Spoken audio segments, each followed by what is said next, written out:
जय श्री कृष्ण, जय श्री राधे, प्रणाम। आप सभी के हृदय में विराजमान परमात्मा की पावन ज्योति को प्रणाम करता हूँ। मित्रों, आज मैं आप सबके समक्ष जीवन की हर स्थिति में कैसे खुश रहा जा सकता है, ऐसी एक प्रेरणादायक कहानी को लेकर आया हूँ।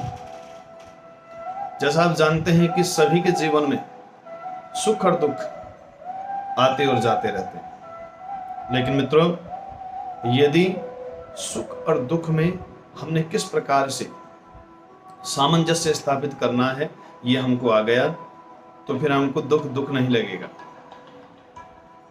आज इसी बात को चरितार्थ करती एक छोटी सी कहानी आपको लेकर सुना रहा हूं।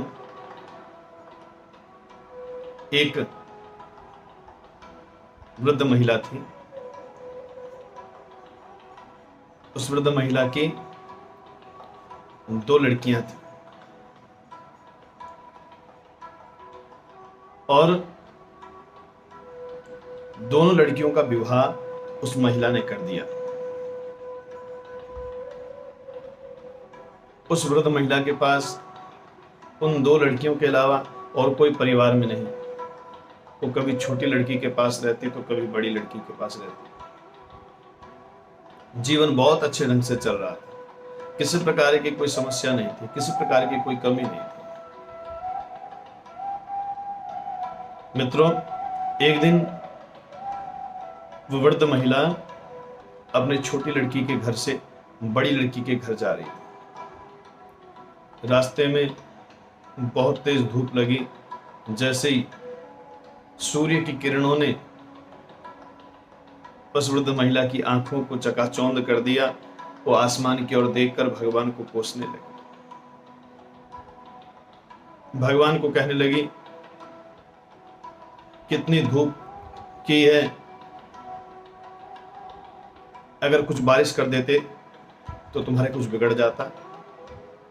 भगवान को कोसने लगी। सज्जनों, जैसे भगवान उस वृद्ध महिला की बात को सुन ही रहा था, अचानक से आसमान में हल्के काले बादल आए और घनघोर वर्षा होने लगी। 3 दिन तक खूब बारिश हुई। जब बारिश खूब हुई तो बाहर कीचड़ कीचड़। अब महिला फिर बाहर आई, भगवान को कोसने लगी कि क्या रोज ही बारिश करोगे, थोड़ी धूप कर दोगे तो तुम्हारा कुछ बिगड़ जाएगा।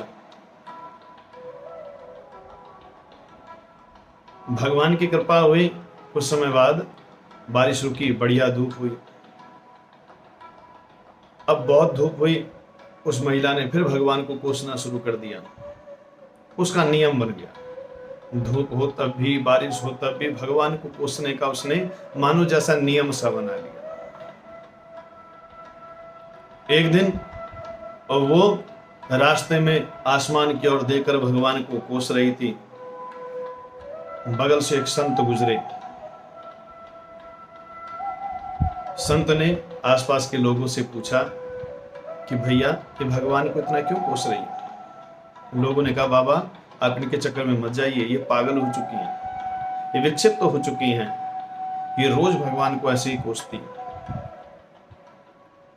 लेकिन संत हृदय नवनीत समाना, संत का हृदय नवनीत के समान होता है। उस वृद्धा के पास जाकर पूछते हैं, माता जी प्रणाम, आप भगवान को क्यों कोस रही? वृद्धा ने कहा कि देखो बाबा, ये भगवान कभी तो बहुत तेज बारिश कर देता है और कभी बहुत तेज धूप।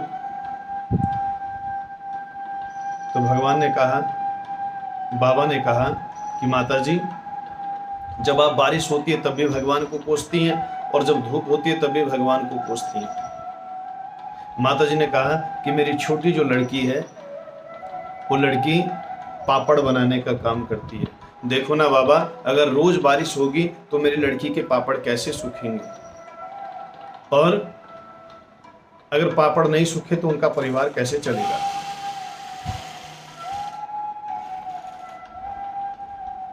और जो मेरी बड़ी लड़की है, उसका छाता बेचने का काम है बाबा। अगर रोज ही धूप हुई, बारिश नहीं हुई, तो मेरी बड़ी लड़की के छाते कैसे बिकेंगे? इसलिए मैं भगवान को कोसती हूँ। तो बाबा ने कहा कि माता जी, आप अपने सोचने का थोड़ा सा नजरिए को बदलिए, अपने नकारात्मक रवैये से सकारात्मक सोच की ओर बढ़िए। जिस दिन बहुत ज्यादा धूप हो, उस दिन भगवान का शुक्रिया अदा करना कि आज मेरी छोटी लड़की के पापड़ खूब सूखेंगे, खूब बिकेंगे। और जब बहुत ज़्यादा बारिश हो तो भगवान का शुक्रिया अदा करना कि आज भगवान आपने कृपा की कि मेरी बड़ी लड़की का व्यापार भी चलेगा। सज्जनों, एक छोटी सी सोच में परिवर्तन करने से उस वृद्धा के जीवन में आनंद आ गया। अब पहले रोज कोसती थी भगवान को, अब रोज भगवान का शुक्रिया अदा करती है। और यही शुक्रिया अदा करना यदि हमको आ गया, जीवन में दुख और सुख तो आते रहेंगे। यदि सुख ही सुख रहे तो आपके जीवन में आने वाले उन दुखों से जो सीख आपको मिलेगी वो कैसे मिलेगी? और यदि दुख ही दुख आते रहे तो सुख का आपको पता नहीं चलेगा। इसलिए जीवन में सुख और दुख तो आते रहेंगे मित्रों, लेकिन उन सुख और दुखों में भगवान का शुक्रिया अदा करके और अपने सकारात्मक नजरिए से हम जीवन को आनंदमय बना सकते हैं। ये कहानी आपको अगर अच्छी लगी हो तो इसमें से जो आपको अच्छा लगा उसको अपने जीवन में धारण करने का प्रयास करें, जीवन में उतारने का प्रयास करें और भगवान का शुक्रिया अदा करें, क्योंकि शुक्रिया अदा करने से भगवान की कृपा भी मिलती है और जीवन को जीने का सही मार्ग भी। आप सबको जय श्री कृष्णा, प्रणाम।